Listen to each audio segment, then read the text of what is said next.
पाटील, 29 ऑगस्टला तुम्ही मुंबईमध्ये आझाद मैदानावर आंदोलनासाठी जाणार आहात. मराठा समाजासाठी आज मंत्रिमंडळ उपसमिती गठीत करण्यात आली. मंत्री राधाकृष्ण विखे पाटील यांच्या अध्यक्षतेखाली समिती आहे. याआधी समितीचे अध्यक्ष चंद्रकांत पाटील होते. सरकारकडून नव्या 12 सदस्यीय समितीची घोषणा करण्यात आली आहे. कसं पाहता याच्याकडे?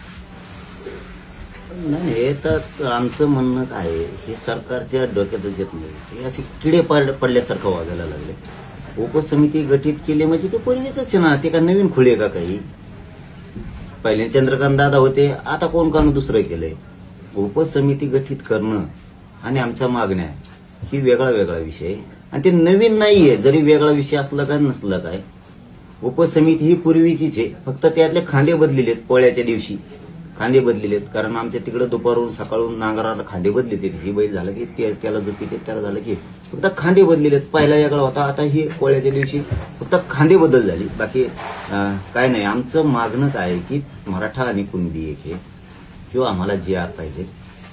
तुम्ही ते निर्णय घ्या. त्याच्यासाठी सरकारच्या कॅबिनेट बैठका लावा, त्याच्यासाठी समितीला बोलवा. हैदराबादचं गॅझेटियर आहे 17 संस्थांचं, याच्यासाठी तुम्ही मंत्रिमंडळाची बैठक बोलवा. त्याला त्याची मंजुरी द्या, त्याची अंमलबजावणी करा. केसेससाठी कॅबिनेट बोलवा. तुम्ही केसेस मागे घ्या. बलिदान गेलेल्या कुटुंबाचा विषय मार्गी काढा. तुम्ही सगळ्या सोयऱ्यांची अधिसूचना काढली होती, त्याची अंमलबजावणी कॅबिनेट बोलून, राज्य मंत्रिमंडळाची बैठक बोलून तो त्याला मंजुरी द्या, ते लागू करा. हे कामं करा हो. असे दिशाभूल आणि लोक असे येड्यात काढायचं बंद करा तुम्ही लोकांना. मराठ्यांच्या लोकांना कळतंय ही उपसमिती पहिली स्थापन आहे ना, आता नवीन काय केलंय. आम्हाला ते नाही पाहिजे.